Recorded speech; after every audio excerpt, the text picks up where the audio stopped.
गुरुर्साक्षात् परब्रह्म तस्मै श्री गुरवे नमः। ब्रह्मानन्दं परमसुखदं केवलं ज्ञानमूर्तिं द्वन्द्वातीतं गगनसदृशं तत्त्वमस्यादिलक्ष्यम् एकं नित्यं विमलमचलं सर्वधी साक्षिभूतं भावातीतं त्रिगुणरहितं सद्गुरुं तं नमामि।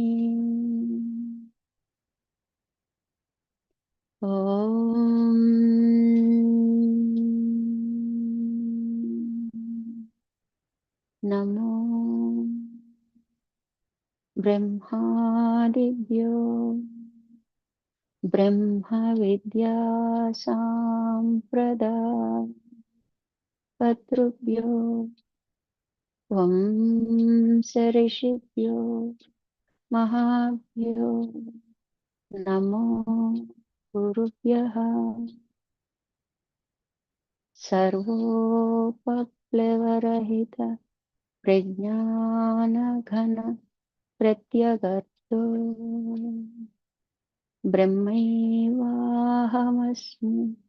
अहं पदार्थरहितः। सदाशिवसमारम्भाम्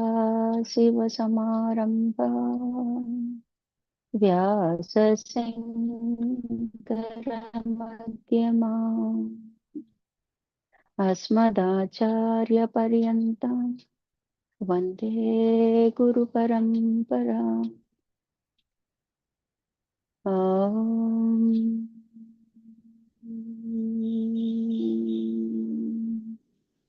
सहना भवतु सहनौ गुणतु सह वीर्यं करवावहै तेजस्विनावधीतमस्तु मा विद्विषावहै।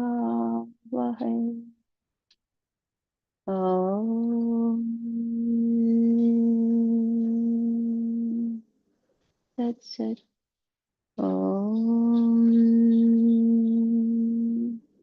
शांति शांति शांतिः। हरिः ओम।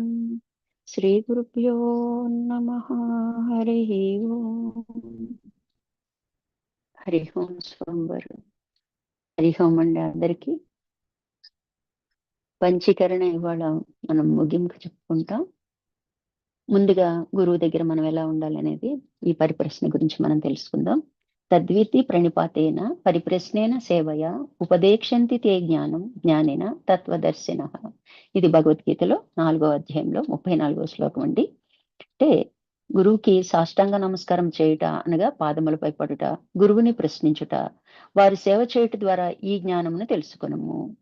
అప్పుడు మోక్షమును పొందే జ్ఞానము కలుగువారు అనగా పరబ్రహ్మమును తెలిసిన వారు ఆత్మజ్ఞానాన్ని ఉపదేశిస్తారు అని మీనింగ్. అయితే ఈ శ్లోకానికి షిరిడి సాయిబాబా వారు నానా సాహెబ్ ఇలా వివరించారు. జ్ఞానుల ముందు ఉత్త సాష్టాంగ నమస్కారం చేసినచో సరిపోదు. ఎలా ఉండాలి అంటే సద్గురువులకి సర్వస్య శరణాగతిగా ఉన్నప్పుడే అది మనకి నెరవేరుతుంది. అంటే మనం మోక్ష మార్గం వైపు ప్రయాణం చేస్తామని. అలాగే ఊరక ప్రశ్నించడం అనేది సరిపోదు. ఎలా దుర్బుద్ధితో కానీ, దొంగ ఎత్తులతో కానీ, లేతే గురువునే బుట్టలో వేసుకుందామని కానీ, వారి తప్పులు పట్టుకుందామని కానీ, లేదా పనికి మాలిన ఆసక్తితో కానీ ప్రశ్నించకూడదు.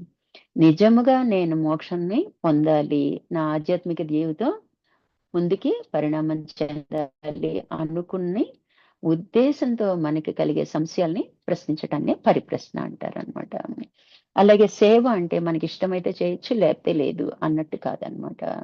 ఎప్పుడూ కూడా మన శరీరం వచ్చిందే ఆయన సేవ కోసము అన్న భావంతో మనము మెలగాలి అని బాబావారు మనకి బోధిస్తున్నారనమాట. అయితే పంచీకరణ మనము పంచీకరణలన్నీ చెప్పుకున్నాం. ఎట్లా అంటే ఇక్కడ మనము విచారణతో చూస్తే ఇవన్నీ కూడా ఆకాశ పంచకం ఉందనుకోండి, అంతరింద్రియాలని తెలిసిపోతుంది. జ్ఞానము, మనస్సు, బుద్ధి, చిత్తము, అహంకారము మన వరుస క్రమంలో ఏం కలుస్తున్నాయో కూడా మనం తెలుసుకున్నాం. అలాగే పృథ్వీ పంచకంలో కర్మేంద్రియాలు అంటే వాక్కు, పాణి, పాదము, గృహ్యము, వాయువు. అలాగే అగ్ని పంచకంలో జ్ఞానేంద్రియాలు స్తోత్రము, త్వక్కు, చక్షువ, జిహ్వ, ఘ్రాణము. అట్లాగే వాయు పంచకానికి వచ్చేటప్పటికి ప్రాణాలు, పంచప్రాణాలు సమాన, వ్యాన, ఉదాన, ప్రాణ, అపాన వాయువులుగా చెప్పుకున్నాం.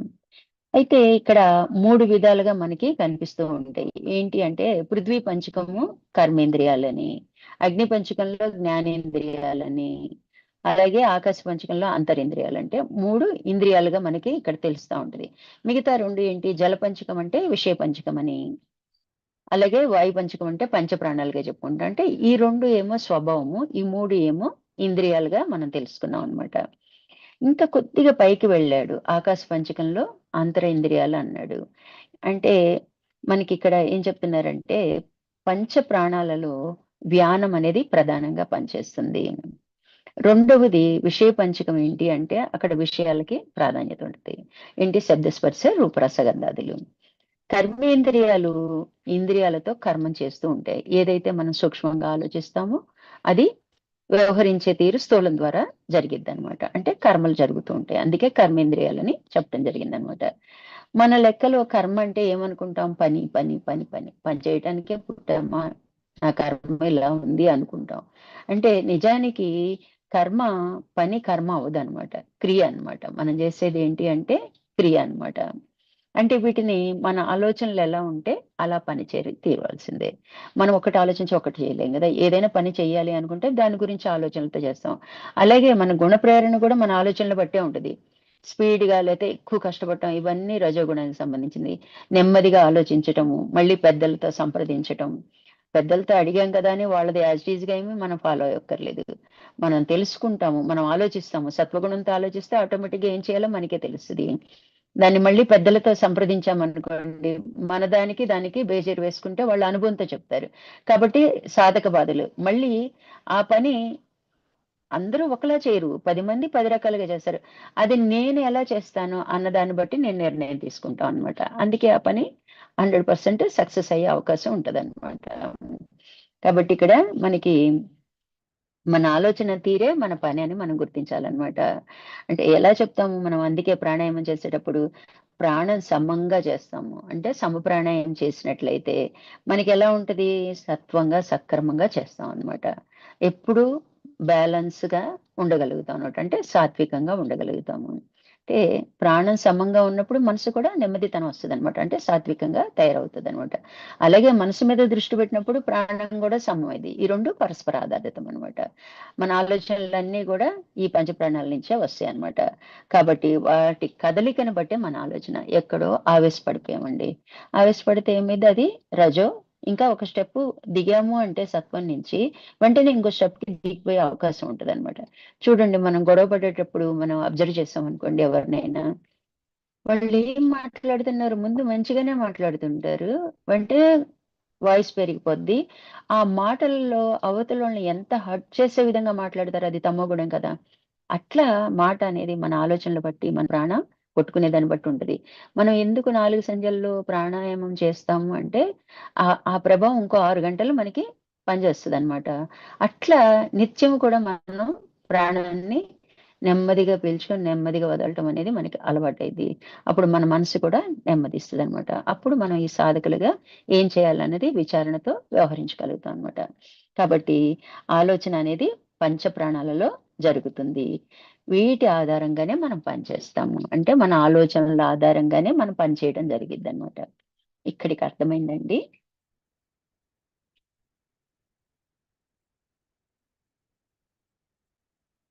అర్థమైందమ్మా. ఆకాశ పంచకము అంటే మనం జ్ఞానము, మనస్సు, బుద్ధి, చిత్తము, అహంకారంగా చెప్పుకున్నాం. ఈ జ్ఞానం అనేది జ్ఞాత స్థానం. ఇది 25వ ఇంద్రియం.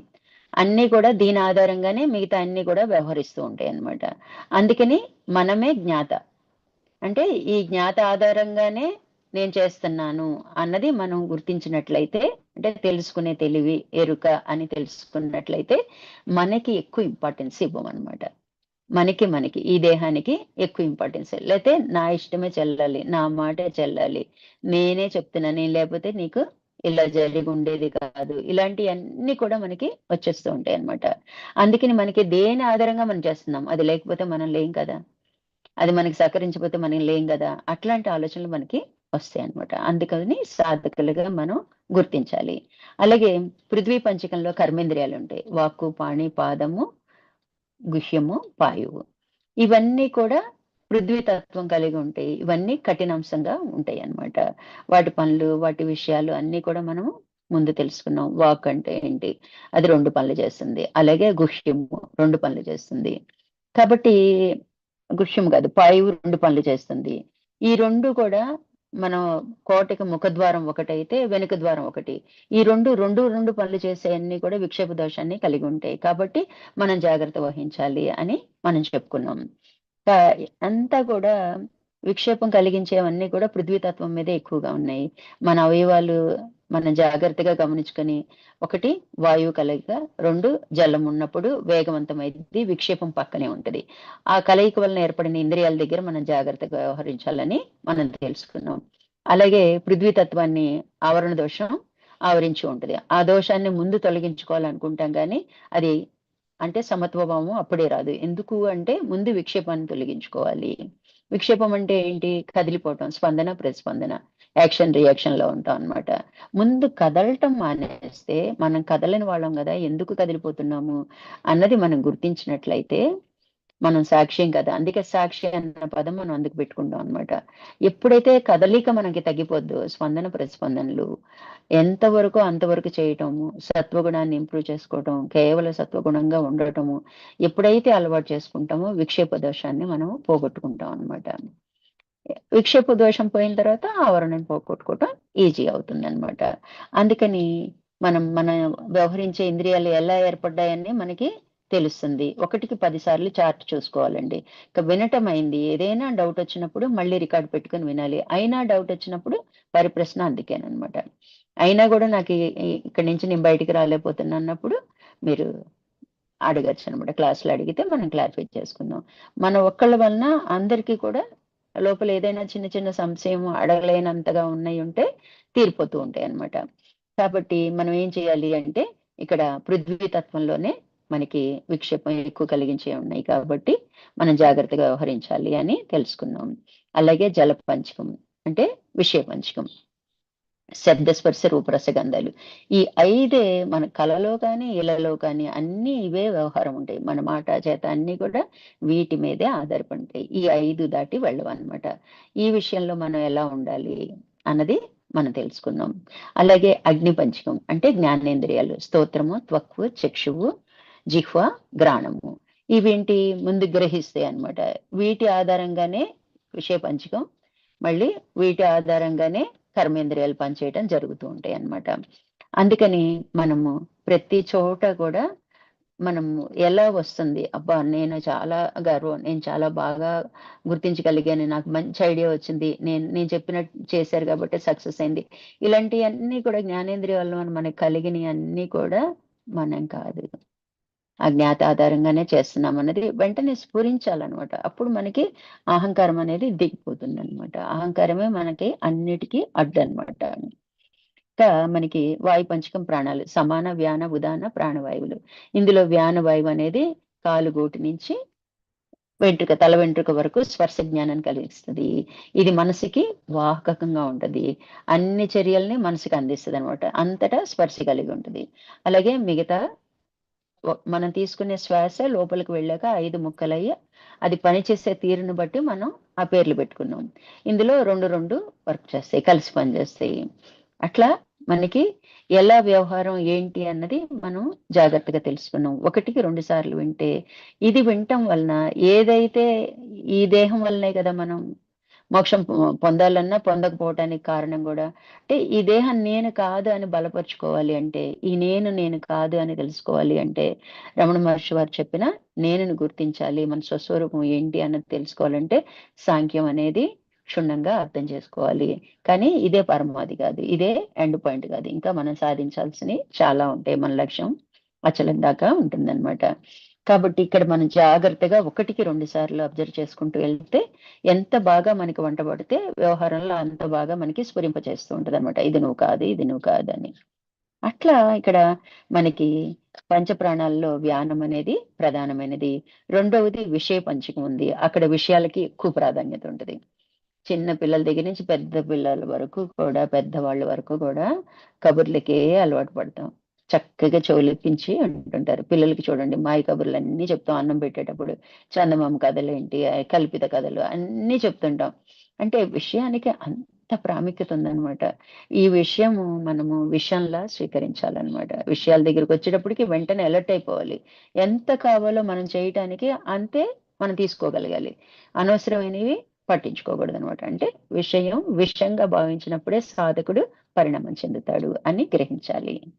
కాబట్టి అంతటా కూడా మన కళల్లో కూడా ఇవే వస్తాయండి. విషయాలే వస్తాయన్నమాట. వ్యవహారం అంతా, మాట అంతా కూడా విషయమే వస్తదన్నమాట. కాబట్టి అక్కడ విషయాలకి ప్రాధాన్యత ఉంటది. ఎక్కడ మనకి విషయ పంచకంలో అన్నమాట. ఇంకా కర్మేంద్రియాలు, ఇంద్రియాలలో కర్మేంద్రియాలు చేస్తున్నాం. అంటే ఇక్కడ మనకి కర్మలు చేయటం. కర్మలు అంటే మనం పని అనుకుంటాం. కానీ క్రియ అని గ్రహించాలన్నమాట. ఆల్రెడీ మనసేం చెప్తుందో దాని ప్రకారం వ్యవహరిస్తూ ఉంటాం అన్నమాట. మన లెక్కలో కర్మ అంటే పని అనుకుంటాం. కానీ పని కర్మ అవ్వదు. క్రియ అది. అంటే జాగ్రత్తగా మనం అబ్జర్వ్ చేసుకోవాలన్నమాట. అంటే చిన్న వాక్యాలలోనే మనం ఎక్కడ పొరపడుతున్నాం అనేది మనం తెలుసుకోగలుగుతాం అన్నమాట. ఇక్కడ మనకి వీటిని ఈ కర్మలు ఎలా చేస్తామంటే మన ఆలోచన తీరు ఎలా ఉంటే అలా చేయటం జరిగిద్ది. వాటికి స్వేచ్ఛ లేదు. వేటికి స్వేచ్ఛ లేదు? కర్మేంద్రియాలకి స్వేచ్ఛ లేదు. మనసు ఏం చెప్తే అదే వ్యవహరిస్తది. మనసు చెప్తే మనసు 10 ఆలోచనలు చెప్పిద్ది. బుద్ధి ఒక్క నిర్ణయం తీసుకుంటది. దాని ప్రకారం నిశ్చయం అయ్యాకే మనం పని మొదలు పెడతాం అన్నమాట. క్రియారూపం తాలుస్తదన్నమాట. వీటి ఆధారంగానే మనం పనిచేస్తున్నామనేది స్పష్టంగా మనము గుర్తుపెట్టుకోవాలన్నమాట. ఇంకా అంతఃకరణ చతుష్టయం అంటే ఏంటి? మనసు, బుద్ధి, చిత్తము, అహంకారము. ఈ 4ని అంతఃకరణంగా చెప్పుకుంటాం. ఈ జ్ఞానం అనేది జ్ఞాత, విలక్షణత. వీటికి ఆధారంగా ఉంది. 25వ తత్వం అది. ఇక్కడ కేవలము ఇక్కడ ఏం చెప్తున్నారంటే, ఈ మనస్సు, బుద్ధి, చిత్తము, అహంకారం అనేవి మనం అంతరింద్రియాలుగా చెప్పుకుంటాం గదా! కానీ ఇవి కేవలం పనిముట్లన్నమాట. ఎందుకు పనిముట్లంటే ఇవి జడమని గూడా మనం చెప్పుకుంటాం అన్నమాట. ఇంద్రియాలతో పాటు ఇవి కూడా జడమే మనసు గూడా. ఎప్పుడైతే చైతన్యం యొక్క స్పర్శ అంటే ఇక్కడ మనం జ్ఞాతగా చెప్పుకుంటాం. చైతన్యం యొక్క స్పర్శ కలిగిందో అంటే జ్ఞాత ఎప్పుడైతే కలిసాడో జ్ఞాత ఆధారమే గదా! కానీ జ్ఞాత కలిసిపోయాడంటే దాని సత్తాతో దాని ఆధారంగా మనం చేస్తున్నాం. జ్ఞాత మనకు ఆధారం. అది కానీ అది విలక్షణంగా ఉంటది. అది అంటించుకోదనమాట. ఏదైనా పని చేస్తే మనం ఇన్వాల్వ్ అయ్యి మనం అంటించుకోవడం అలవాటు. కానీ జ్ఞాత విలక్షణంగానే ఉంటదనమాట. అంటే ఎప్పుడైతే జ్ఞాత కలిసాడో అప్పుడు అంతరింద్రియాలయ్యాయి. అంతవరకు మనం పనిముట్టుగానే వ్యవహరించాలనమాట. ఇప్పుడు ఇవి కేవలం పనిముట్టు. ఎప్పుడైతే జ్ఞాత కలుస్తదో అప్పుడు ఇంద్రియాలుగా చెప్పుకుంటాం అన్నమాట. అంటే ఇంద్రియాలు అంటే స్వయంగా పని చేయవు. పనిముట్లు అంటే స్వయంగా పని చేయవు. ఇంద్రియాలు అంటే జ్ఞాత యొక్క ఆధారంగా ఇవి పనిచేస్తాయి. జ్ఞాత కలవటంతో పనిచేస్తాయి అన్నమాట. ఈ తేడాని మనం స్పష్టంగా గుర్తుంచుకోవాలి. మనసు, బుద్ధి, చిత్తము, అహంకారం అనేవి మన ఆకాశ పంచకంలో అంతరింద్రియాలుగా చెప్పుకుంటాం. కానీ ఈ మనస్సు, బుద్ధి, చిత్తము, అహంకారం అనేవి కేవలం పనిముట్లు. ఎప్పుడైతే ఈ జ్ఞానంగా చెప్పుకున్నాం చూడండి జ్ఞాత, ఎప్పుడైతే ఈ జ్ఞాత కలుస్తదో అంటే జ్ఞాత ఆధారం అయిద్ది వాటి. జ్ఞాతని ఆధారం చేసుకుని వ్యవహరిస్తున్నాయి. ఈ పదం కరెక్ట్ అన్నమాట. జ్ఞాత ఆధారంగా ఈ పని చేస్తున్నాయి. ఇప్పుడు సూర్యుడు ఆధారంగా సూర్యుడు మనకేం వచ్చి కలిసిపోవట్లేదుగా మనలో. ఆయన ఆధారంగా మనం పనిచేస్తున్నాం కదా! అట్లాగా ఇక్కడ కూడా మనకి జ్ఞాతి యొక్క ఆధారంగా ఇవి ఇంద్రియాలైనయి అన్నమాట. అంటే ఇక్కడ ఇంద్రియాలంటే స్వయంగా పని చేయగలుగుతాయి. అంటే విత్ జ్ఞాతం ఉన్నాయి అనమాట, విత్ చైతన్యం అనమాట. అదే పనిముట్లు అంటే జడములు, అవి అలా ఉంటాయి. ఎప్పుడైతే ఈ చైతన్యం తప్పుకుంటుందో అవి పనిముట్టు, అవి జడములు అయిపోతాయి అనమాట. అంటే నిజంగా మనం ధ్యానంలో గుర్తించవలసింది ఇదిగో ఇది. ఇదిగో ఇది అంటే ఏంటి? మనం ధ్యానంలో కూర్చున్నప్పుడు ఏం చేయాలి అంట? మన మీద మనమే ఫోకస్ చేసుకోవాలి. శ్వాస మీద ధ్యాస పెట్టాలి. అంటే ఏదైతే వినున్నామో జ్ఞాన మార్గంలో అక్కడ విచారణ పెట్టాలన్నమాట. ఇది కదా చెప్పింది స్వామివారు, ఇది కదా చెప్పారు. ఆహా, మనసు బుద్ధి, నా మనసు బాధపడింది నా అని మనం బాధపడుతూ ఉంటాం ఏదైనా ఒక విషయాలకు వచ్చినప్పుడు. అంటే ఇవి కేవలం పనిముట్టు కదా, బాధ ఎవరికి? జ్ఞాత కదా, జ్ఞాత ఆధారం కదా ఈ మనసు పనిచేస్తుంది. మరి మనసు నేను కాదు కదా, జ్ఞాతని నేను కదా. అట్లా విచారణ ధ్యానంలో పెట్టుకుంటే మప్పు విడిపోయినట్టు ఒక్కొక్క ఇంద్రియం నుంచి మనము విడిపోగలుగుతాం అన్నమాట. అప్పుడు కేవల సాక్షిగా మనము ఉండగలుగుతాం అన్నమాట. అందుకోసమే ధ్యానంలో కూర్చోవాలి అని చెప్పేది. ధ్యానం అంటే డైరెక్ట్ గా ధ్యానంలో కూర్చుంటే కుదరదు. మనం ఏం చేయాలి? జపం చేస్తూ అది అసే ధ్యానంగా మారుతుంది అనమాట. నెమ్మదిగా వెళ్ళాలి. వెళ్ళినప్పుడు విచారణలో అంటే ఎరుకతో ధ్యానం చేయగలగాలన్నమాట. నిజంగా నీవు ధ్యానంలో గుర్తించవలసినవి ఇదిగో ఇది. అంటే ఇంద్రియాలే పనిచేయగలుగుతాయి, అంటే జ్ఞాత యొక్క ఆధారంగా పనిచేస్తాయి. లేకపోతే అవి పనిముట్లే, కేవలం పనిముట్లే అన్నమాట. ఇక్కడ ప్రాణ లయస్థానము జ్ఞాతని తెలుసుకోవటం, వాయు పంచకంలో హృదయ స్థానమును గుర్తించాము. ఎప్పుడైతే ప్రాణం ఎక్కడి నుంచి ఎక్కడ లయమవుతుందో తెలుసుకుంటే అదే హృదయ స్థానము. అట్లాగే మన ఆలోచనలు ఎక్కడి నుంచి పుడుతున్నాయో తెలుసుకుంటే అదే హృదయ స్థానం.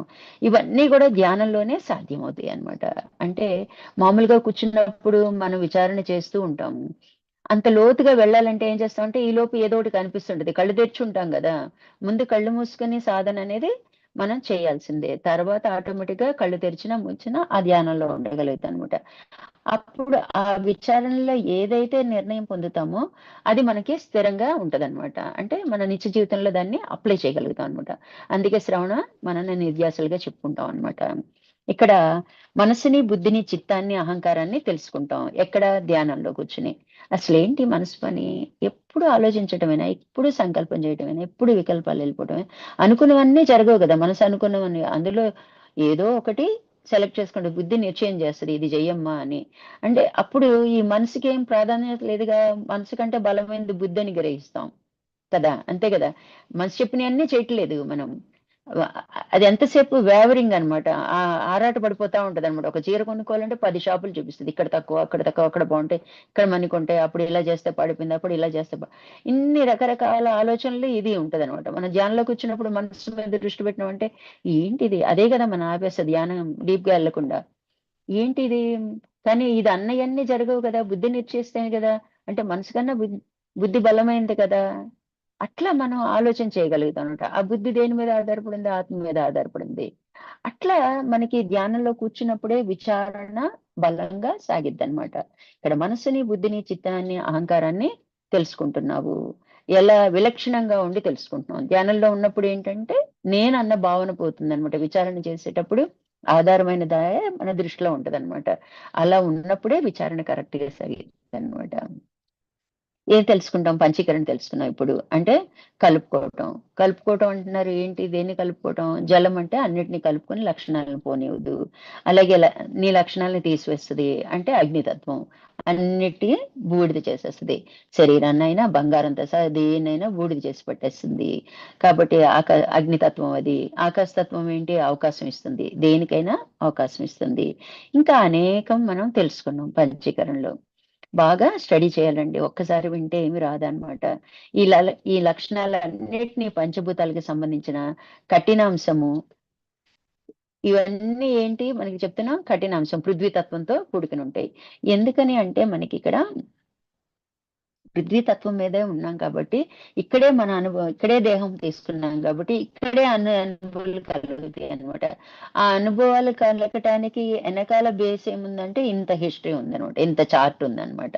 చార్ట్ని బాగా స్టడీ చేయాలన్నమాట.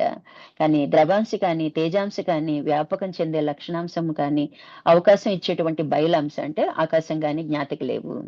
ఇవన్నీ కూడా జ్ఞాతని అడ్డు పెట్టుకుని, సూర్యుడిని అడ్డు పెట్టుకుని మనం ఎలా వ్యవహరిస్తున్నామో, వారం నుంచి వర్షాలు పడుతున్నాయి చూసారా, మనం బట్టలు ఉతుక్కోవాలన్నా ఏ పని చని ఏదైనా బయటికి వెళ్ళి చేయాలన్నా అన్ని ఇబ్బంది పడుతున్నాం. అంటే అతను వచ్చి మనతో కలవలేదు, అతని ఆధారంగా మనం వ్యవహరిస్తున్నాం కదా. అలాగే ఇవన్నీ కూడా అంటే ద్రవాంశ అయిన జలం కానీ తేజాంశ అయిన అగ్ని కానీ వ్యాపకత్వం చెందే వాయువు కానీ అలాగే చలనాంశమైన అవకాశం ఇచ్చేటువంటి అన్నిటికీ అవకాశం ఇచ్చేటువంటి బయలాంశ అంటే ఆకాశం కానీ జ్ఞాత కాదు. జ్ఞాతకి లేవు, ఈ లక్షణాలు ఏవి జ్ఞాతకి లేవు కదా. 24 తత్వాలకు ఈ జ్ఞాత అనేది విలక్షణుడు. అంటే వాటికి ఏం సంబంధం లేదు, దాని ఆధారంగా ఇవి నడుస్తున్నాయి తప్ప అది మటుకి విలక్షణంగానే ఉంది, ఆధారంగా ఉంది. ముందే చెప్పుకున్నాం మన క్లాసులో, ఆధారము విలక్షణత ఈ 2 పాయింట్లు జాగ్రత్తగా గుర్తుపెట్టుకోవాలని. అంటే 24 అంటే మనసు, నిజానికి ఒక్కటే ఇంద్రియం మనసు. ఎందుకంటే మనసుని కంట్రోల్ చేస్తే మిగతా 23 కంట్రోల్కి వచ్చేస్తాయి. మనసు చెప్పినట్టే మిగతా 23 వింటుంటాయి అనమాట. అందుకని ఈ 24 తత్వాలుగా చెప్పుకుంటాం అనమాట. 23 ప్లస్ మనసు కలిపి 25ది జ్ఞాత అనమాట. జ్ఞాత అనేది విలక్షణం. ఈ జ్ఞాత ఈ 24కి ఆధారమైంది. మనం ఏం చెప్పుకోవాలి, దీని ఆధారంగా చేస్తున్నాను, యాక్చువల్ గా నా స్వస్వరూపం ఇదే, కానీ నేను తెలియకే లేకపోతే భ్రాంతికో భ్రమకో లేనయి ఈ దేహం ఉందనుకుంటున్నా, లేకనే ఈ దేహం తోచింది, లేదా పూర్వజన్మ కర్మఫలాలని తీర్చుకోవటానికి వచ్చింది. ఇంకా గట్టిగా లేదు అనుకోలేకపోతే పోయిన జన్మలో మనం చేసుకున్న కర్మల ఫలితాలను అనుభవించడానికే ఇది తెచ్చుకుంది. అలా అనుభవించకుండా మనం ఏం చేస్తున్నాం, ఆగామి చేసి ఇంకా కర్మల్ని పెంచుకొని మనము ఇంకా ఇంకా జన్మల్ని పెంచుకుంటున్నాం మనకి తెలియకుండానే. ఇప్పుడు తెలుసుకున్నాం కాబట్టి ఎలా వ్యవహరించాలన్నది, వివేకవంతంగా ఎలా వ్యవహరించాలన్నది మనము తెలుసుకొని అలా జీవించినట్లయితేనే మనం ముక్తి మోక్షం అనేది పొందుతాం అన్నమాట. అట్టి జ్ఞాతకు ఉండేది హృదయస్థానం. అంటే ఇప్పుడు మనం ఎన్నిటికీ సాక్షిగా నిలబడితే హృదయస్థానంలో ఉంటాం అనమాట. అప్పుడు హృదయస్థానం అంటే ఏంటో మనకి తెలుస్తుంది. అప్పటి వరకు ఏంటంటే ఈ మాంసపిండమైన హృదయమే హృదయం అనుకుంటున్నాం, అంతే కదా. కానీ ఆధ్యాత్మిక హృదయం వేరే ఉంది. ఎక్కడైతే ప్రాణము లయిస్తుందో, లేతే ఎక్కడైతే మనసు నిలబడిపోతుందో, లేతే ఎక్కడైతే ఆలోచనలు వస్తాయో, ఇవన్నీ కూడా హృదయస్థానము అని మనము తెలుసుకుంటాం అన్నమాట. అయితే అట్టి జ్ఞాతం ఉండేది హృదయస్థానమే. అందుకే హృదయస్థానంలో ఉండి వినాలి అలా చెప్తా ఉంటారన్నమాట స్వామివారు. అలా అన్నా గుర్తించే ప్రయత్నం చేస్తామని. 24 తత్వాలు అతని చేతిలో పనిముట్టు, అంతే కదా మరి. దాని ఆధారంగా ఉన్నాయంటే దాని కింద బానిసలనే కదా అర్థం. స్వప్నంలో ఎలా అనుభవాన్ని పొందుతున్నావో అలానే ధ్యానంలో కూడా అనుభవాన్ని పొందుతున్నావు, విలక్షణంగా లేవు. ఏం చేస్తాం మనం, ఏయో దేవతలు కనిపించారు, వాళ్ళు కనిపించారు, నేను ఈ స్థితికి వెళ్ళిపోయాను, ఆ స్థితికి వెళ్ళిపోయాను. ఇవన్నీ ఏంటంటే మనసు చేసే గారడి అన్నమాట. నిజంగా విలక్షణంగా ఉంటే అసలు ఈ పంచభూతాలు అంటే ఏంటి, ఈ అంతరింద్రియాలు అంటే ఏంటి, కర్మేంద్రియాలు ఏంటంటే వాటి మీద విచారణ వచ్చి వాటికి విలక్షణంగా, అంటే వాటికి మనం సాక్షిగా ఉంటూ తెలుసుకుంటాం అన్నమాట. ఇది నేను కాదు అన్న భావంతో తెలుసుకుంటాం అన్నమాట. కాకుండా మనం ఏం చేస్తున్నాం, స్వప్నంలో మనకి జరిగే పొరపాటు ఏంటంటే తలవాలిపోయిందంటే నిద్రలో కన్నా వెళ్ళిపోతాం. లేచాక అబ్బా బాగా ధ్యానం చేశాను అనుకుంటాం, తీరా చూస్తే హాయిగా నిద్రపోయాం అన్నమాట. అదే మెడ వాల్లేదు, నిజంగా ధ్యానంలోకి వెళ్ళాము. అక్కడేంటి, కల్పిత నిద్ర అంటారు. విలక్షణంగా ఎప్పుడైతే లేవో కల్పిత నిద్రతో సమానం. హాయిగా పడుకొని నిద్రపోవటం కలలు కంఠం కాకుండా మళ్ళీ ఇందులో మెలకువలో కల్పిత నిద్ర సృష్టించుకొని మళ్ళీ కలల్లో నాకు ఈ దేవత కనిపించింది, ఆ దేవత కనిపించింది, నేను ఈ స్టేజ్కి వెళ్ళిపోయాను, నాకు ఈ సాక్షాత్కారం కలిగింది, ప్రకాశం కలిగింది, ఇట్లా రకరకాలుగా మనకి అనిపిస్తూ ఉంటది అనమాట. ఆ స్థితికి వెళ్ళిపోయామా అన్నంత భ్రాంతికి లోనవుతూ ఉంటాం అనమాట. దాని బదులు హాయిగా నిద్రపోతే అదే బెస్ట్ కదా ఆరోగ్యం అని స్వామివారు మనకి హెచ్చరిస్తున్నారు అనమాట. అంటే అసలు ఇలాంటివి ఉంటాయని మనకి తెలియదు, స్వామివారు చెప్తే తప్ప. తెలుసుకున్నాం కాబట్టి ఎరుకతో ధ్యానం చేస్తాం అనమాట, అలర్ట్ గా ఉంటాం అనమాట. వెనుపుస నిటారుగా పెట్టాలి, గడ్డ నిటారుగా పెట్టాలి, భృగుడి స్థానంలో ఉండాలి. మన శరీరం సిద్ధి కలగాలంటే మనకి సుఖాసనంలో కూర్చోవాలి, కదలకూడదు, ఎంతసేపు ధ్యానం చేస్తే అంతసేపు అని. మనసుకు ఒక నామం చెప్తున్నాం జపం రూపంలో, అలాగే బుద్ధికి విచారణ చేస్తున్నాం. కూర్చున్నప్పుడు విచారణ పంచభూతాల గురించో మన మనసు గురించో దేనో ఒక దాని గురించి, నేను అది కాదు కదా, నా స్వస్వరూపం ఇది కదా అని చెప్పుకుంటూ చేస్తుంటాం అనమాట. అయినా కూడా మనసు అటు ఇటు పారిపోతూ ఉంటది. నేను చెప్పుకున్నాక చేతిలో నీళ్లు పోసుకుంటే ఎలా వేళ్ల మధ్యలోంచి జారిపోతుందో అన్ని రకాలుగా మనసు కూడా జారిపోతుంటది అనమాట. అందుకే ఏం చెప్తాం, మనం చిత్తానికి ఏం చెప్తాం, మనకి ఇష్ట దైవం ఎవరైతే, మనకి దైవం కాదంటే మన గురువునే ప్రతిష్ఠించుకుంటాం. దృష్టి భృగుడి స్థానంలో ఆయన ఆయన రూపము భావం చేసుకుంటూ ఉంటాం. అహంకారానికి వచ్చేటప్పటికి ఆయనకి నాకు భేదం లేదు, ఆ ఇష్ట దైవానికి నాకు భేదం లేదు అని భావరూపంగా ఐక్యత పొందినట్టు మనం ఫీల్ అవుతూ ఉంటాం. అప్పుడు మనస్సు బాహ్య ప్రపంచం వైపు పరిగెట్టదు. ఇవన్నీ అంతర్ముఖం తిరగటానికేగా మనం చేసే ప్రయత్నాలన్నీ. అందుకని అలా చేస్తేనే ధ్యానంలో మనము నిశ్చలత వస్తుంది అనమాట. ఈ ధ్యానం విలక్షణ కోసం చేస్తున్నావు అంతే కదా, మరి నేను ఇది కాదు అని తెలియచెప్పుకోవడం కోసమే. నేను 24 కాదమ్మా, నేను 25 దాన్ని అని మన శరీరానికి, మన మనసుకి మనము బోధ చేసుకుంటున్నాం అనమాట. అయితే దానిలో పడి కొట్టుకుపోయేటైతే స్వప్నమే బెటర్ అని చెప్తున్నారు అనమాట. అసలు స్వప్నం అసత్యం అనుకుంటే మరలా మెలకులో కూడా కల్పిత నిద్రను ఏర్పాటు చేసుకొని మళ్ళీ కల్పిత నిద్ర ఎందు స్వప్నమును అనుభవించడం అనేది ఈ ధ్యానంలో చేసుకున్నట్టు అవుతుందన్నమాట. ధ్యానం ఎప్పుడు ఫలవంతం అవుతుందంటే దాని యందు వచ్చిన వృత్తులను గ్రహించి ఈ సాంఖ్యం ద్వారా నువ్వు విలక్షణవి అయినప్పుడు మాత్రమే అది నీకు తెలుస్తుంది. ఆలోచనలు వస్తే అయినా కూడా మానకుండా మినిమం 20 మినిట్స్ నుంచి మనము 40 మినిట్స్ వరకు చేయాలండి. మొదట్లో నెమ్మదిగా 5 మినిట్స్ పెంచుకుంటూ వెళ్ళాలి. ఈ చేసేటప్పుడు ఆలోచనలు ఖచ్చితంగా ఇవాళ 100 వస్తే రేపు కుదురుగా కూర్చుంటే రేపు 99 వస్తాయి. అలా జీరోకి వెళ్ళే అవకాశం ఉంటుంది. లేదా ఆ ఆలోచనల్ని మనము రెస్పాండ్ కాకుండా మన విచారణ మనం పెట్టుకోవడం అనమాట. అందుకే ఈ 5 పనులు మనసుకు అప్పచెప్తే దాని మీద ఒకటి భారం వేసేసాం అనమాట. అప్పుడు అది ఇంకా లేవలేదనమాట, ప్రపంచం వైపు తిరగలేదనమాట, ఖచ్చితంగా లోపల వైపుకే తిరుగుతుంది. అయితే ఇది ఒక్క రోజుతో అయ్యే పని కాదండి, దీర్ఘకాలిక మన సాధన అవసరం అనమాట. ఒక్క రోజుతో అవదండి. ఇప్పుడు మందు దీర్ఘకాలంగా మనం మొదలు పెట్టుకున్నామండి, డాక్టర్ దగ్గరికి వెళ్ళి 4 రోజులు వేసుకోగానే తగ్గిపోవాలంటే తగ్గదు, పచ్చం చేయాలి, మందు వేసుకోవాలి. ఆ డాక్టర్ కాదని ఇంకో డాక్టర్ని మార్చడం ఇలా చేయటం కాదు కదా. అది ఎప్పటి నుంచో ఉంది కదా, తగ్గాలంటే దానికి టైం ఇవ్వాలి కదా. మనం కూడా మందులు కొన్ని రోజులు వాడమంటారు, 3 నెలలు వాడమంటారు, కొంచెం తగ్గింది అనిపించగానే మానేస్తూ ఉంటాం. అట్లా మనము మన నిత్య జీవితంలో జరిగే వ్యవహారానికి దీన్ని కంపేర్ చేసుకుంటే ఇంచుమించు అలాగే ఉంటది. అక్కడ ఎలా బిహేవ్ చేస్తున్నావు ఇక్కడ కూడా అలాగే బిహేవ్ చేస్తున్నాం. మార్చుకోవాలన్నమాట. మార్చుకోవటమే సాధన అనమాట. ప్రయత్నించి మార్చుకోవటం సాధనగా చెప్పుకుంటాం అనమాట. ప్రయత్నం లేదే ఏది పొందలేమండి. బాహ్యంలో కూడా ఊరికే వచ్చి కూర్చుంటే ఇంట్లో అన్ని అమరేయుగా మనకి, మనం కూర్చున్నాము వంట అయిపోతుందా, పిల్లలకి బాక్సులు వెళ్ళిపోతాయా, వెళ్ళవు కదా. అట్లాగే ప్రయత్నించటమే సాధన అని మనం గుర్తించాలన్నమాట. అలాగే ధ్యానం ఎప్పుడు ఫలవంతం అవుతుందంటే దాని యందు వచ్చిన వృత్తులను గ్రహించి ఈ సాంఖ్యంలో మనం చాలా తెలుసుకున్నాగా, ఎలా ఉంటే బాగుంటుంది, ఏవి ఎలా వ్యవహరిస్తాయి, ఎక్కడ విక్షేపం కలుగుతుంది, ఆ టైం ఆ సందర్భం వచ్చినప్పుడు మనం జాగ్రత్త పడాలని ఇవన్నీ తెలుసుకున్నాం కదా. అలా విలక్షణుడు అయినప్పుడు మాత్రమే అది నీకు ఉపయోగపడుతుంది. ధ్యానం ఎప్పటికీ యోగం కాలేదు, ధ్యానంలోనే మనం ఏమి కలయికి వచ్చేది, ఈ జీవుడికి ఆ పరమాత్మకి కలయికి వచ్చేయాలంటే వచ్చేదన్నమాట. కాబట్టి జీవ ప్రారంధమైన వ్యష్టి సమిష్టిలందు సమస్తము కూడా సాక్షి తత్వంతో ఉండాలి. సమస్తం అంటే మనం లేచింది మొదలు పడుకునే వరకు కూడా ప్రతి చర్యకి మనం సాక్షిగా ఉండాలి, ప్రతి మాటకి సాక్షిగా ఉండాలి. అలా ఉండాలి అంటే ఆటోమేటిక్ గా స్కిప్ అయిపోతా ఉంటది. ఏదో వ్యవహారం వచ్చిన అందులో పడి కొట్టుకుపోతుంటాం అనమాట. అంటే ఎంత అవేర్నెస్ ఉండాలి, ఎంత పట్టుదల ఉండాలి. నిమిషానికి మనం దాన్ని గుర్తు తెచ్చుకుంటేనే మనం సాక్షిగా ఉండగలుగుతాం అనమాట. అంటే ఎన్నో జరగవచ్చు, ఎన్నో ఉద్భవించవచ్చు, ఎన్నో పోవచ్చు, కానీ ఎలా ఉండాలి, సాక్షి వలె ఉండాలి. ఎలా ఉండాలి మనం, వస్తుంటే పోతుంటే దేహం అన్న తర్వాత అన్ని కామనే, పుడతాము పోతాము, ఏం పోకుండా ఉండిపోతామండి, భయపడాల్సిన అవసరం ఉంది, ఒక రోజు అటు ఇటుగా పోతాం. ఈ విషయం తెలుసుకున్నప్పుడు దాని మీద అంత భయం మనకి ఎందుకు కలిగిద్ది. అట్లా ఎన్నో వస్తుంటే ఎన్నో పోతుంటే, అలాగే మన జీవితంలో సమస్యలు ఉంటే ఎన్ని సమస్యలు ఎదుర్కోలేదు, ఇది ఒక లెక్క అనుకుంటాం. బెంబేలు పడిపోయేవాళ్ళు కూర్చుని ఏడుస్తా కూర్చుంటారు, ఏమీ చేయలేరు. ఇట్లా తెలియక భావం తీసుకున్న వాళ్ళు దాన్ని నెట్టుకుని వెళ్ళగలుగుతారు అనమాట. అట్లా మనం గ్రహించాలి. ఈ పాయింట్ అర్థమైందండి ధ్యానం గురించి? అర్థమైందమ్మా. మంచిదమ్మా. జాగ్రత్తగా మనం అర్థం చేసుకునే ప్రయత్నం చేస్తే అండి నెమ్మదిగా మనకి ఎక్కిస్తుంది అనమాట. మళ్ళీ ఒకసారి క్లాస్ అయిన తర్వాత మీకు రోజు మొత్తంలో ఖాళీ ఉన్న టైంలో మళ్ళీ ఒకసారి చాట్ ఎదురుగా పట్టుకుని వింటూ విన్నారంటే ఇంకా స్పష్టంగా బోధమైంది. ఆటోమేటిక్ గా సాధనకి వచ్చేస్తుంది అనమాట. మనకి తెలియకుండానే మనం జీవితంలో ఇవి అప్లై చేస్తుంటాం అనమాట.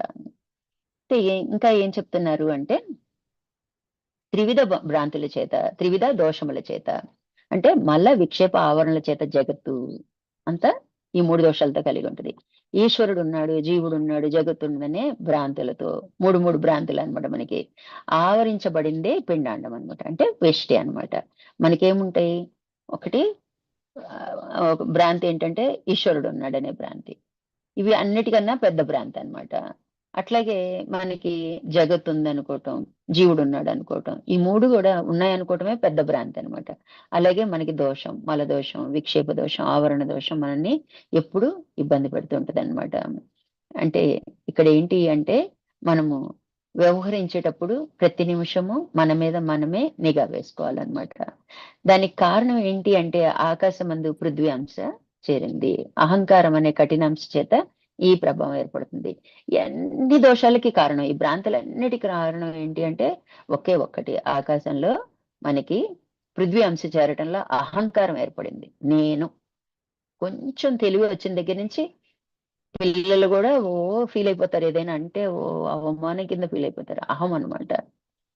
పృథ్వీతత్వం ఆకాశ అంశలో చేరటం చేత ఈ ఒక్క అహంకారం వల్లనే ఎన్ని దోషాలు గాని, ఇన్ని భ్రాంతులు గాని కలుగుతున్నాయి. అంటే అహం చూడండి, అహంకారం వేరు, కారం యాడ్ అయ్యేటప్పటికి మనకి ఇలా వచ్చింది. అహం వేరు. అహం అహం అంటే నేననే స్ఫురణ మనలో. అది దైవాంశ. మనం ఏం చేస్తాం? దానికి కారాన్ని జోడించేసి ఈ శరీరమే నేను, నేనే గొప్ప, నేనే అనే ఒక్క పృథ్వీతత్వం ఆకాశంలో చేరిక చేత ఇన్ని భ్రాంతులు, ఇన్ని విక్షేపాలు వచ్చాయన్నమాట. అంటే ఇన్ని దోషాలు, త్రివిధ దోషాలు అంటారనమాట వీటిని. అంటే కాబట్టి దానికి కారణం, దేనికి కారణం? వెష్టి యొక్క ఈ భ్రాంతులకి, ఈ దోషాలకి కారణం ఏంటి అంటే పృథ్వీ అంశ ఆకాశమందు చేరిక చేత, అహంకారం అనే కఠినాంశ చేత ఈ ప్రభావం వచ్చింది. నేను అనగానే చూడండి కఠినాంశం తెలిసిపోతుంది, ఆ కరుకుతనం తెలిసిపోతుంది. ఎంత స్మూత్ గా నేనేనండి అన్నా కూడా అక్కడ ఆ కఠినత్వమే ఉంటది అనమాట. అంటే సెల్ఫ్ అన్నమాట. ఒక అహం తెలుస్తా ఉంటదన్నమాట. చాలా మంది మనము సాధకులు గాని మనం గమనిస్తాం. మనం అని చెప్తారు. నేనని ఎక్కువ వాడరనమాట. మనమే అని చెప్తాను. అసలు అంత స్వామివారు దేవదేవుళ్ళు అయ్యుండి కూడా ఆయన కూడా మనం ఇలా చేస్తాం కదా సాధనలో, ఇలా పొరపాటు చేస్తాం కదా అంటారు. అసలు ఇంచుకు కూడా ఆయనకి ఉండదు కదా! అట్లా ఆ ఆ తత్వాన్ని, మాట తీరుని అలా మార్చుకోవడం ద్వారా మనం ఎదగగలుగుతాం అన్నమాట. ఇంకా ధ్యానమందు విచారించవలసింది దీని కఠినాంశ చేత తాదాప్యత కలిగి అహంకారం వలన అదే అన్ని దోషాలకు మూల కారణం. దీనిని కనుక నీవు సరిగ్గా విచారించావా ఈ మాయ నిన్నేమీ చేయదు. మన పక్కనే మాయ ఉంటదన్నమాట. నేనంటేనే మాయలో ఉండి చెప్పినట్టు అనమాట. అందుకని ముందు నేను విచారణ చేయాలి. రమణ మహర్షి ఎప్పుడు ఎవ్వరు వెళ్ళినా కూడా ఆ నేనెవరో చూసుకో అని చెప్తుంటారు. నువ్వెప్పుడు కూడా ఆ నేనేంటో గుర్తించని చెప్తారు. అది చేసే నేనెవరు, చూసే నేనెవరు, దీని వెనక ఎవరున్నారు అనేది నేనుని 2 నేనులు, నేను తానుగా విభజించి ఆయన విచారణ చేయమని చెప్తూ ఉంటారనమాట. ఇదొక్కటే మనకి ఈ అన్ని అనర్థాలకి కారణం. మనం జీవుడిగా ఉండిపోవటానికి కారణం కూడా నేను బలంగా ఉండబట్టే, అహంకారం వల్లనే అని చెప్తున్నారనమాట. ఆకాశంలో జలం దగ్గరికి వచ్చేటప్పటికి అహంకారానికన్నా మళ్ళీ యువతలో ఏముంటది? దాని ముందు చిత్తం ఉంటది. ఈ అహంకారానికి చిత్తం తోడైంది. చిత్తం అంటే ఏముంటాయండి? వాసనలు, సంస్కారాలు, గుణాలు, ప్రేరణ ఇవన్నీ మాలిన్యాలు ఉంటాయన్నమాట. ఈ అహంకారానికి ఏమైంది? ఇవి కొంచెం వేసినట్టుంటాయి. ఏం చెప్తున్నారని దానికి ఎగ్జాంపుల్, ఒకవైపు నిన్ను ఉత్సాహపరుస్తూ ఉంటది. ఏదో ఒక ప్రేరణ వస్తుంటది లోపల నుంచి. సంస్కారాలు బయటకొచ్చేటప్పటికి దానికి సంబంధించిన పనులు చేస్తూ ఉంటాం. వాసనలు బయటకొస్తూ ఉంటాయి. అంటే ఏంటి? ఆ వాసనలేంటి? పోయిన జన్మలో అసంతృప్తిగా ఉన్నాయన్నీ ఈ జన్మలో అనుభవిస్తూ ఉంటాం. ఇంకా చెప్పాలంటే ఇవన్నీ సంచితం మూట పెరిగిద్ది. అందులో కొన్ని తీసుకొచ్చి మనకి ఈ ఈ జన్మలో ప్రారంభంగా ఇవ్వటం జరిగిద్ది. అంటే చిత్తంలోంచి ఈ వాసనలు మనకి వస్తూ ఉంటాయి. అవి కార్యరూపం దాలుస్తూ ఉంటాయి అన్నమాట. కాబట్టి ఇక్కడ అగ్నికి వాయువు తోడైనట్టు అసలే అగ్ని, అహంకారం అనేటప్పటికి అగ్నిలాగా బలంగా ఉంది, గట్టిగా ఉంది. దానికి తోడు వాయువు తోడైందంటే ఇక అది చెలరేగిపోతుంది కదండి. ఎక్కడో ఒక చిన్న గుడిసె అంటుకుందండి, వాయువు ఉందనుకోండి, ఇంకా ఆ కాలనీని మసి చేసేస్తుంది. అంటే అగ్నికి వాయువు తోడటం అంటే అంత వేగతరం అయిపోతుంది అనమాట. మనం ఒక్క నిమిషంలో మనం ఎంత సాధన చేసి ఎంత పైమెట్టు మీద ఉన్న అహంకారం మూలంగా ఈ చిత్తంలో వాసన, ఎందుకంటే అనేక జన్మలుగా మనం పుణ్యం చేయటం వల్ల ఈ జన్మ తీసుకున్నామండి. అందుకే మనకి జ్ఞాన మార్గం వచ్చింది, సద్గురువు సశరీర సద్గురువు లభ్యమయ్యారు, మనకి మోక్షం కావాలనే కోరిక కూడా ఉంది. అందుకే కూర్చుని మన క్లాస్ లో ఎంతో ఓపికగా వింటున్నాము. కానీ అంత సాధన కూడా ఎక్కడైనా పొరపాటున అహంకారం ఎత్తి చూపింది అంటే, ఈ చిత్తంలోని వాసన ప్రేరణ వలన మనం ఏదైనా పొరపాటు చేశామంటే ఒక్కసారి పడిపోవటం. అందుకే పరమపద సోపానంలో మనకి పెద్ద పాము మింగేయటంతో పోలుస్తారనమాట. అంత జాగ్రత్త, కత్తికి రెండు వైపులా పదునుందంటే ఎలా పట్టుకుంటాం? అంత జాగ్రత్తగా వ్యవహరించాలని చెప్తారనమాట. తస్మాత్ జాగ్రత్త జాగ్రత్త జాగ్రత్త అనేది కూడా అందుకోసమే అన్నమాట. సాధకులకి ఇవి బాగా గుర్తుపెట్టుకుంటేనే మనం జాగ్రత్తగా వ్యవహరిస్తాం అన్నమాట. అగ్నికి వాయువు తోడైనట్లు ఈ అహంకారానికి చిత్తం తోడైంది అనమాట. ఒకవైపు నిన్ను ఉత్సాహపరుస్తూ ఉంటది, ఇది చేసే అది చేసే అంటుంటది అనమాట. మర్రి వృక్షం ముందు ఆవుగింజ విత్తులా ఉంటుంది. ఉండటానికి ఇది ఇంతే ఉంటది, కానీ ఎంత పెరిగిపోద్దండి మర్రి వృక్షం, అన్నిటికన్నా పెద్ద వృక్షం, ఊడలతో సహా పాతుకుపోతుంది కదా. అట్లా మనకి జన్మ పరంపర చక్రంలో పాతుకుపోయేట్టు చేసేస్తుంది అనమాట ఇది. అంటే ఇది మర్రి వృక్షం ముందు ఆవుగింజ అంత విత్తులాగా ఉంటుంది. అలా చిత్తం కూడా ఈ వాసన మాలిన్యం వలన చిత్తశుద్ధి ఉండదు. అనేక వాసనల్ని మళ్ళీ అవి చేసేటప్పుడు మళ్ళీ మరికొన్ని వాసనలు మనకి యాడ్ అవుతూ ఉంటాయి అన్నమాట. ఎట్లా ఉంటది అంటే, మనం రోజు దైవ పూజ చేస్తాం, చిత్తం మటుకి శుద్ధిగా ఉంటది అనమాట. అంటే చిత్తశుద్ధి లేని శివ పూజలు ఎలా అని ఈ వాక్యం మనం వింటూనే ఉంటాం. అంటే ముందు చిత్తం శుద్ధి అవ్వాలన్నమాట. వాసనలు సంపూర్ణంగా మనకి పోగొట్టుకున్నప్పుడే మోక్షం వస్తుంది అనమాట. ఇట్లా మనకి ఈ అహంకారానికి చిత్తము తోడుగా ఉంటది అనమాట. ఇంకా దానికన్నా ముందు అగ్నితత్వం ఉంది. ఆకాశంలో అగ్నితత్వం ఏంటది? బుద్ధి. ఆకాశంలో అగ్ని అంశ వలన బుద్ధి ఏర్పడింది, తేజాంశ కలిగింది. బుద్ధి తేజవంతంగా ఉంటది. అయితే ఇటు బాహ్య ప్రపంచం వైపు తిప్పామో గొప్ప సైంటిస్టో ఎవరో గొప్ప వ్యక్తులు అయిపోతారు, బిజినెస్ మ్యాన్ ఏదో అయిపోతారు. అంతర్ముఖం తిప్పామో ఆత్మ సాక్షాత్కారం కలుగుతుంది. దాన్ని ఇటైనా వాడుకోవచ్చు, ఇటైనా వాడుకోవచ్చు అనమాట. అలా తేజాంశ కలిగి ఉంటది. నీలో నీ స్వస్వరూప స్వభావం మొత్తం మార్చివేయగలదు అనుకుంటే, బుద్ధి నిశ్చయించుకుంది అంటే ఈ జన్మే ఆఖరి జన్మ అయిపోతుంది అనమాట. వినబుద్ధి పుట్టడం లేదండి, తినబుద్ధి పుట్టడం లేదండి, చేయి బుద్ధి పుట్టడం లేదండి అంటూ ఉంటాం కొన్ని విషయాల్లో, నాకు తినబుద్ధి అవటం లేదబ్బా అని. అలాగే మంచి వినబుద్ధి పుట్టదనమాట. ఎందుకంటే మారాలిగా, మనం మారటానికి ఇష్టపడదనమాట. ఎందుకంటే ఇక్కడ కంఫర్ట్ గా ఉంది, అన్ని సుఖాలు అనిపిస్తున్నాయి, ఇది తింటే బాగుంది, ఇక్కడికి వెళ్ళి సినిమా చూస్తే బాగుంటది, వాళ్ళతో మాట్లాడితే బాగుంటది. ఇవన్నీ మనకి తాత్కాలికమని తెలిసినా కూడా వాటి వైపే మన మనసు వెళ్తూ ఉంటది అనమాట.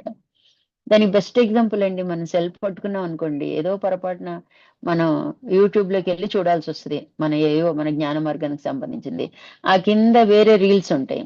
పొరపాటున ఏదో కన్ను ఆకర్షించింది ఒకటి ఓపెన్ చేసామంటే మళ్ళీ మనం తలెత్తేటప్పటికి అరగంట గంట పడుతుంది. అంటే బాహ్య ప్రపంచంలో మాయ ఎంత ముంచి వేస్తుందో మనము గ్రహించాలన్నమాట. అందుకే జాగరూకులై వ్యవహరించాలన్నమాట.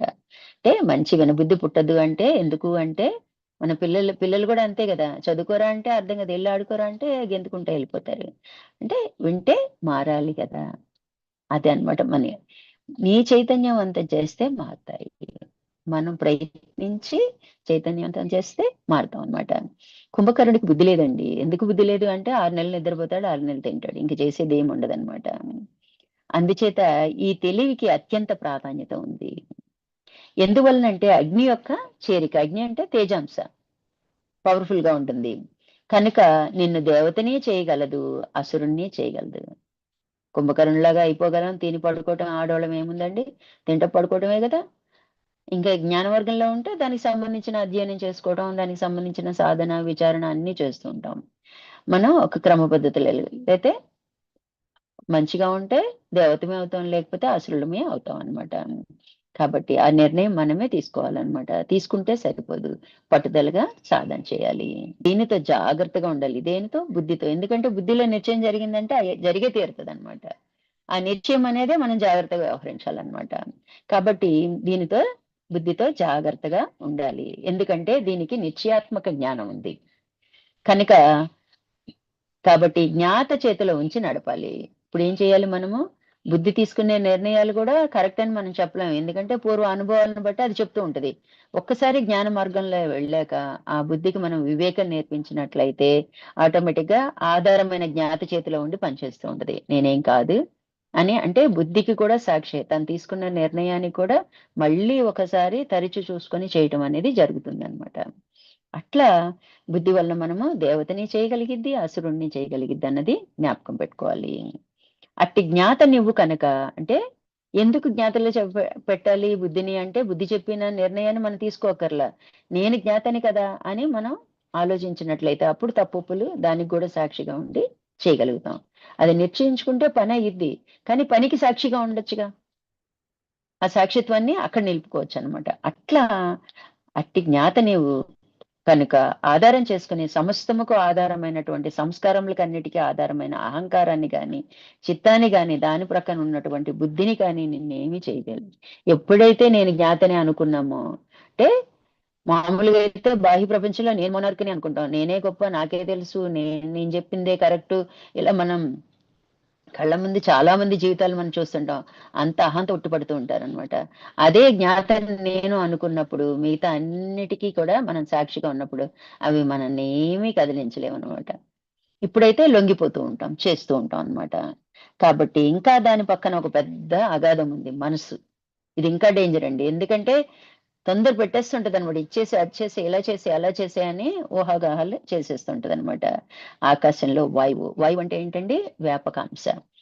మనసు ప్రభావం ఏంటి? వ్యాపకత్వం చెందేస్తది. ఇక్కడ కూర్చుంటాను, అక్కడెక్కడో వేరే దేశంలో ఉన్న మన పిల్లలు మనకి కనిపిస్తూ ఉంటారు. అంత దూరం వెళ్ళి ఆలోచిస్తూ ఉంటదన్నమాట.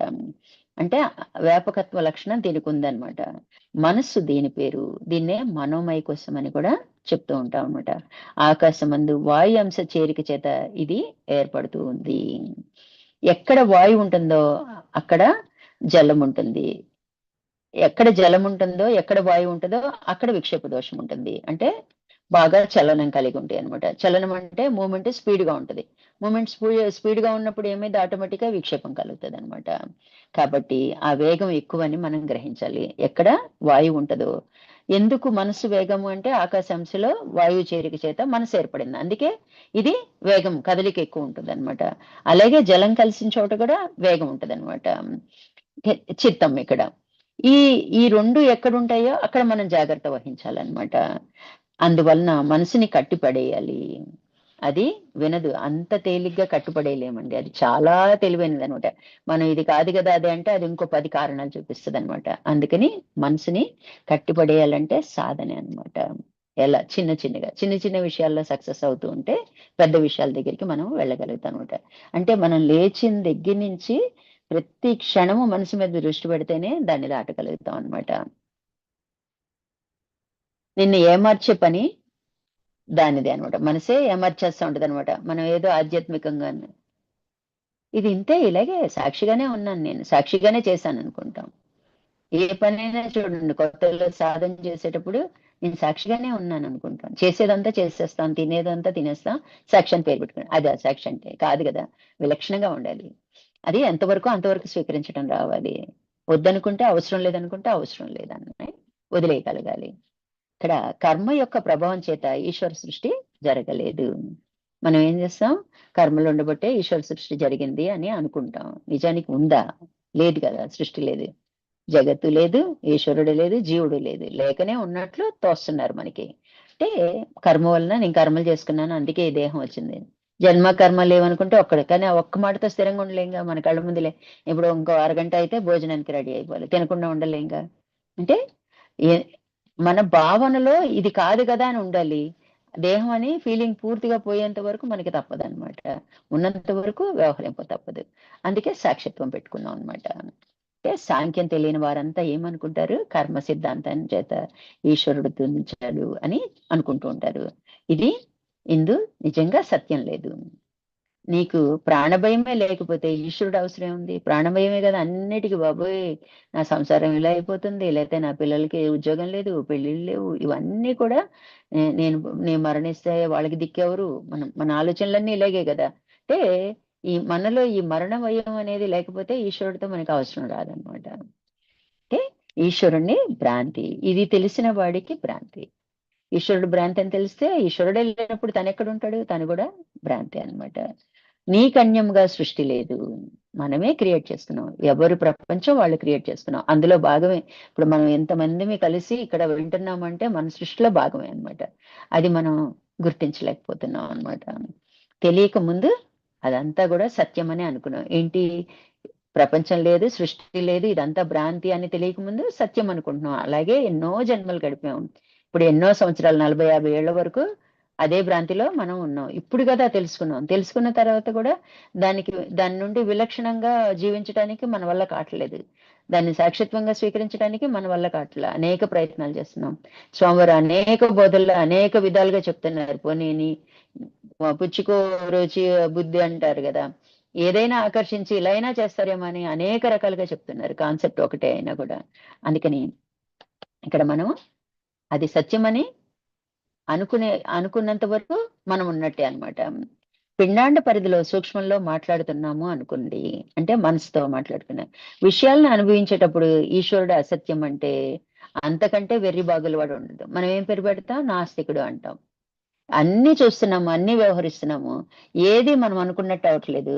మనకి తెలియని శక్తి ఏదో మనకి నడిపిస్తుందని తెలుసు. ఆ శక్తి పేరే రకరకాల పేర్లు పెట్టుకున్నాం, ఈశ్వరుడని, ఇంకేయో పేర్లు, అమ్మవారని, అయ్యవారని రకరకాలుగా పెట్టుకున్నాం. అంటే ఇక్కడ అనుభవిస్తూ దేవుడు లేడంటారు చాలా మంది, చాలా గొప్పగా మాట్లాడుతుంటారు. అంటే వెర్రి బాగులు వాడు అనమాట, నాస్తికుడు అనమాట. అలాగే జపము, తపము, యజ్ఞము, దానము ఆచరిస్తూ అది సత్యమని నీవు జీవిస్తున్నంత కాలము ఆ భ్రాంతి అనటానికి వీలు లేదు. ఇవి చేస్తూ ఉంటాం, చేసే అన్ని చేస్తూ ఉంటాం, ఇవి లేవు కదా అంటాం. ఇంకా గొప్పగా మాట్లాడుతుంటాం అనమాట. మనం ఏదో ఒక పెద్ద స్థితిలో ఉన్నట్లు, మనం చదువుకున్నదంతా అనుభవంకి రాకముందే మనము ఇంకోలా మాట్లాడుతూ ఉంటాం అనమాట. ఇవన్నీ చేస్తున్నాగా, మరి చేస్తున్నంత సేపు మరి సత్యమే కదా లోకం. భ్రాంతి, ఈశ్వరుడు భ్రాంతి అంటే ఏమన్నా నమ్మేట్టుందా, లేదు కదా. అందుకని ఈ సూక్ష్మతే గ్రహించాలన్నమాట మనం. తత్వజ్ఞానం మీద నీకు దృష్టి లేకపోతే నీవు, జగత్తు, ఈశ్వరుడు సత్యమే, అంతే కదా. జ్ఞాన మార్గంలోకి రాకపోతే అన్ని సత్యమని నమ్మబట్టే కష్ట సుఖాలు అనుభవించాం. సుఖ దుఃఖాలు అనేవి మనల్ని ఇబ్బంది పెడుతూ వచ్చాయి ఇన్నాళ్ళు. కాబట్టి ఇవి సత్యమని ఎప్పుడు అనుకుంటాం మనం, జ్ఞాన మార్గంలో రానంత వరకు నేనున్నాను, దేవుడున్నాడు, జగత్తు ఉంది. ఎందుకంటే ప్రపంచం కనిపిస్తుంది, వాళ్ళతో మనకి సంబంధ బాంధవ్యాలు ఉన్నాయి, ఒక్కట్లేమే ఏ పని చేయలేము. అలాగే భగవంతుడిని కోరుకోకపోతే ఏ అడగందే అమ్మైనా పెట్టదంటారు. అందుకే భగవంతుడిని కోరుకోవాలనుకుంటాం. ఇలాంటి ఆలోచనలన్నీ కూడా మనకి నేనున్నాను అనుకుంటే ఇవన్నీ ఉంటాయి అన్నమాట. కాబట్టి ఇక్కడ మనం ఏం ఆలోచించమంటున్నారు స్వామివారు అంటే, తత్వజ్ఞానం మీద నీకు దృష్టి లేకపోతే నీవు, జగత్తు, ఈశ్వరుడు సత్యమే. ఆకాశమందు, ఆకాశ తన్మాత్రయందు ఉన్నాడు కాబట్టి సమస్తము ఆ జ్ఞాత అతని యొక్క సత్తా చేత నడపబడుతుంది. ఈ విషయం సాంఖ్యం ద్వారానే మనకి తెలుస్తుంది. అంతకుముందు జ్ఞాత అంటే ఎరుక, జ్ఞానము, తెలుసుకునే తెలివి, అంతవరకే తెలుసు. అసలు ఈ జ్ఞాత ఎక్కడి నుంచి వచ్చాడు అన్న తెలియాలంటే ఈ పంచకం తెలియాలి. అందుకే సాంఖ్యం తెలియందే సంఖ్యలు విడవు అని చెప్పేది అనమాట. కొన్ని మనము క్లారిటీగా మనకు అర్థమైతేనే సాధనకి ఉండగలుగుతాం అనమాట. ఇప్పుడు మనకి తెలిసిపోయిందిగా, ఆ జ్ఞాత అనేవాడు లేకపోతే ఈ మనసు, బుద్ధి, 24 తత్వాలు పనిచేయవు. వా అతని ఆధారంగానే మనం పనిచేస్తున్నాం. అతనే నేను, ఇంకొంచెం ముందుకు వెళ్తే అతనే నేను అనే విశ్వాసంతో సాధన చేస్తాం అన్నమాట. కాబట్టి ఆకాశమునందు ఆకాశ తన్మాత్రగా ఉన్నాడు కాబట్టి సమస్తము అతని యొక్క సత్తా చేత నడపబడుతుంది. అతనే జ్ఞాత, ఎరుక, తెలుసుకునే తెలివి అని అన్నమాట. అతనికి ఎట్టి ఎరుక లేదు, మన గురించి ఏమీ లేదు. 24 తత్వాల గురించి అతనికి ఏమీ తెలియదు. అతను విలక్షణుడు, అతను కేవలంగా ఉన్నాడు. సూర్యుడికి నేను వంట చేస్తున్నాను, ఎండలో కూర్చున్నాను, లేకపోతే నీ వల్లే నేను బతుకుతున్నాను, ఇన్ని కోట్ల మంది ఎవరైనా తెలుసా అతనికి? ఎవ్వరూ తెలియదు. అలాగే జ్ఞాత కూడా 24 గురించి ఏమీ తెలియదు, అది విలక్షణంగా ఉంటది. దాన్ని ఆధారం చేసుకుని మనం వ్యవహరిస్తున్నాం అన్నమాట. ఈ సత్యాన్ని మరవకూడదు, సాధకులు మరవకూడదు. ఎరుక ఉన్నదన్నావా, మనోపరిధిలోకి వచ్చేసావు. వెంటనే నేనున్నాను అన్న భావన కలిగిందండి అంటే మనసు అని గ్రహించేయాలన్నమాట. సమాధి స్థితి అంటే అంటే తెలివి సమంగా ఉన్నది, అంటే అవస్థాత్రయమందు తెలివి చెడకుండా ఉన్నది. అంటే మనకి తెలివి జాగ్రత్త అవస్థలోనే ఉంటది.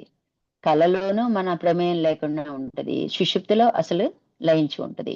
అంటే 3 అవస్థలలో మన తెలివి ఒక్కలాగే ఉంది అంటే నేను జ్ఞాతని, నా స్వస్వరూపం అది అని తెలుసుకున్న వాళ్ళకే 3 అవస్థల్లో ఉంటదన్నమాట. అలా ఉండటాన్నే సమాధి స్థితి అంటారనమాట. అందుకని మనం అంత స్టెప్ సమాధి స్థితి కంపల్సరీ చెందాలన్నమాట. మెలకువ, స్వప్నము, సుషుప్తులందు నీ తెలివి సమంగా ఉండటాన్నే తురియం అని కూడా చెప్పుకున్నారనమాట. నీవు సమాధి స్థితిని అనుభవించుచున్నది కేవలం విరమిస్తున్నావు. సమాధి స్థితిలో మనం ఏం చేస్తున్నామంటే జ్ఞాతగా ఉంటాం. మిగతా వాటి నుంచి విరమిస్తున్నాం అనమాట. వాటికి విలక్షణంగా ఉంటున్నాం అనమాట. అంటే అలా జరగవా అంటే జరుగుతూ ఉంటాయి. జరుగుతూ ఉంటాయి. అవి నేను కాదని తెలుసు. అవి ఆ దేహానికి సంబంధించినవని తెలుస్తాయి అనమాట. ఒక్కసారి అనుభవం వస్తే ఆ అనుభవంలో జీవిస్తారనమాట. ఎక్కడి దాకా అంటే ప్రాణపంచకం వరకే. అంతేగాని జ్ఞాత దాకా విరమించలేము. ప్రాణం వరకే విరమిస్తాం. ఆల్రెడీ ఆ ప్రాణ క్షేత్రమే అన్నిటికీ ఆధారం. అక్కడ దాకే ఉంటాం అన్నమాట. జ్ఞాత జ్ఞాత స్థితులన్నీ కూడా విలక్షత సహజంగా ఉండాలి. అంటే జ్ఞాత అంటే ఈ ఆకాశ పంచకంలో ఏమున్నాయి? మనసు, బుద్ధి, చిత్తం, అహంకారం వీటికి కూడా విలక్షణంగానే ఉంటుందన్నమాట. అదే నిజమైన సమాధి స్థితి. మాటల్లో గుర్తెరిగితే కాసేపు ఆగితే పోతుంది. మనం బాటలో బాగా అర్థమైపోయిందండి. పంచకం బాగా చెప్పేయగలుగుతున్నాం. అంటే ఓ 10 రోజుల తర్వాత గ్యాప్ తీసుకున్నాం. ఒక సంవత్సరం తర్వాత తీసుకున్నాం. మర్చిపోతాం. ఏదైనా చూడండి స్వామివారి బోధనప్పుడు బాగా పట్టేస్తుంది మనకి. అందుకే కనీసం ఒక్క వాక్యం పట్టుకున్న అది జీవితానికి అప్లై చేస్తే అదన్నా మనకి ముందుకు తీసుకెళ్తదనమాట. బావుంది. చాలా బా చెప్పారు. ఇది ఒక్కటింటే చాలు మనకి మోక్షం ఖాయం అనుకుంటాం. అంటే అది తెలుసుకున్నాం. తెలుసుకున్నంతలా అయిపోం. దాన్ని మళ్ళీ మన జీవితానికి అప్లై చేయాలి. జీవిత అనుభవంగా నిర్ణయం పొందాలి. అప్పుడే ఆ స్థితికి మనం చేరుకుంటాం అన్నమాట. ఇక్కడ మాటల్లో గుర్తెరిగితే కాసేపు ఆగితే పోతుంది. శ్రవణ జ్ఞానం ఇది వినటం వలన అన్నమాట. శబ్దం అనే విషయ పంచకంలో అక్కడున్నది అది శబ్దం కాదు. శబ్ద స్వభావం కదా! విషయ పంచకంలో ఉంది స్వభావం గదా! అది నిజంగా శబ్దం కాదనమాట. ప్రతీది క్షుణ్ణంగా నిత్య జీవితంలో ప్రతి శ్వాస యందు కూడా ఈ సాంఖ్య విచారణ నీవు మరవక జీవించవలెను.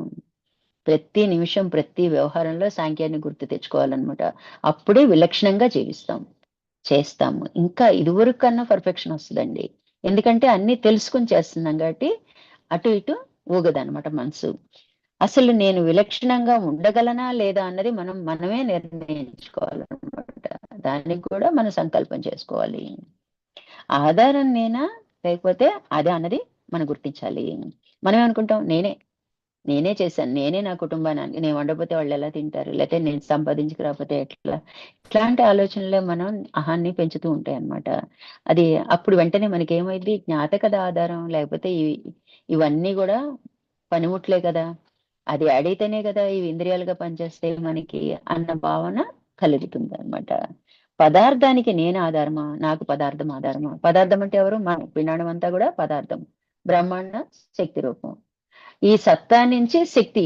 బ్రహ్మాండం గూడా లేదండి. పిండ బ్రహ్మాండాలు కూడా లేనివే.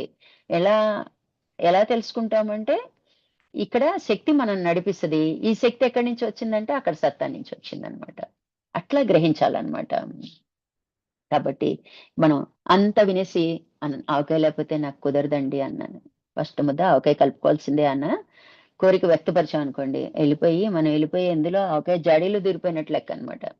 అంటే అలాంటి మాటలు మనకి రాకూడదనమాట. సాధకులుగా మనం వదిలిపోవాలనమాట.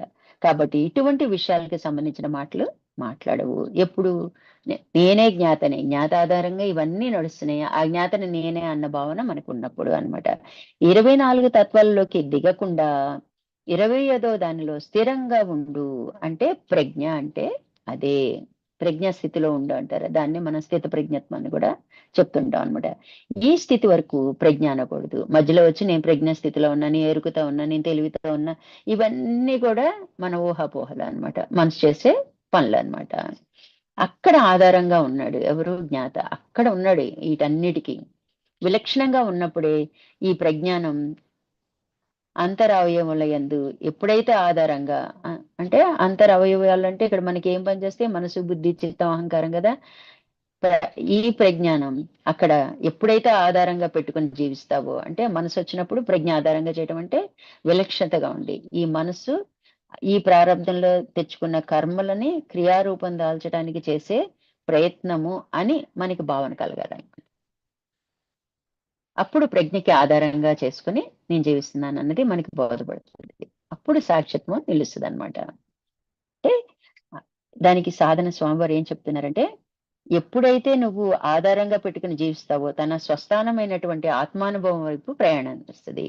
అది అనుభవంకి వచ్చేస్తుంది అనమాట. ముందు ప్రయత్నించి దాని దగ్గరికి వెళ్తూ ఉంటాం అనమాట. దానికి సాధన ఎప్పుడు చేయమని చెప్తున్నారంటే స్వామివారు, అందరూ విశ్రాంతి తీసుకునే టైంలో సాధన చేసినట్లయితే ఎటువంటి డిస్టర్బెన్స్ ఉంది. ఇప్పుడు నేను కూర్చుని సాధన చేస్తున్నాండి, విచారణ చేస్తున్నాను. ఈలో పాల్గొడో ఎవరో వస్తారు, ఎవరో ఒకళ్ళు వస్తారు, లేదా బయట పెద్ద శబ్దం అయింది అంటే ఎవరో ఒకళ్ళు మనల్ని లాగుతూ ఉంటారు అనమాట, కదిలిస్తూ ఉంటారు అనమాట, మన మనశాంతిగా చేసుకునేవారు అనమాట. డిస్టర్బ్ అయిపోయి వెంటనే మనసు ఏమైంది, వెంటనే జంప్ అయిపోద్ది కోతిలాగా. జంప్ అయిపోయి ఆ విషయం మీద ఆలోచిస్తూ ఉంటది. ఎక్కడో మైక్ లో ఏదో వినిపించింది, ఏదో పాటో మాటలో ఎవరో కొట్లాటో ఏదో ఒకటి మనం కదిలిస్తుంటది అనమాట. లేకపోతే ఇంట్లో వాళ్ళు పిలుస్తుంటారు, నాకు అన్నం పెట్టాను, లేకపోతే ఇంకా ఎంతసేపు అనో, ఇలాంటివన్నీ మనకి ఇబ్బంది పెడుతూ ఉంటాయి అనమాట. అందుకని ఏం చెప్తున్నారు, అందరూ విశ్రాంతి తీసుకునే టైంలో ఏ డిస్టర్బెన్స్ ఉండదు, అందరూ మేల్కొని ఉండగా సాధన మొదలు పెడితే ఎవరొకళ్ళు లాగుతూ ఉంటారు. నీకొక ప్రత్యేకంగా ఏర్పాటు చేసుకున్నావు, నీకొక అవస్థాత్రయం ఉన్నది. అందరూ అజ్ఞాన రూపమైన నిద్రయందు మునిగి ఉన్నారు, నీవు జ్ఞాన రూపంగా తెలుసుకొని జ్ఞాన సాధకుడు అయితే అప్పుడు మేలుకో. కనీసం మనం ఏం చెప్తున్నారు, తురీయ సంధి చేసిన ఆ ధ్యాసలో పడుకుంటాం కాబట్టి యోగ నిద్ర అయింది. మళ్ళీ లేస్తూనే ఆ ధ్యాసతో పడుకునేటప్పుడు ఏది ఆలోచిస్తామో లేచేటప్పుడు అదే మనకి స్ఫురిస్తుందండి. అందుకని కనీసం తురియ సంధ్యన్న చేయమన్నది అందుకోసం అనమాట. అందుకని ఏం చెప్తున్నారు, సాధన అంతా కూడా అందరూ నిద్రించే టైంలో నువ్వు చెయ్యి అని చెప్తున్నారు. నీవు జ్ఞాన రూపం తెలుసుకొని జ్ఞాన సాధకుడు అయితే అప్పుడు మేలుకో. జ్ఞానమే లక్ష్యం, నీ లక్ష్యమైనట్లయితే జ్ఞాన సాధకుడిగా నీవు మారాలనుకో. నాకు ముక్తి మోక్షమే నా లక్ష్యం అండి, నాకు ఇంకేం అవసరం లేదండి, ఈ బాహ్య ప్రపంచం మళ్ళీ ఇంకో జన్మ నాకు అవసరం లేదండి అన్న వాళ్ళైతే స్వామివారు చెప్పిన సాధన మనం చెయ్యాలి అని మేలుకోమని చెప్తున్నారు అనమాట స్వామివారు. హరి ఓం అండి, అర్థమైందండి. ఇంకెప్పుడైనా ఒకరోజు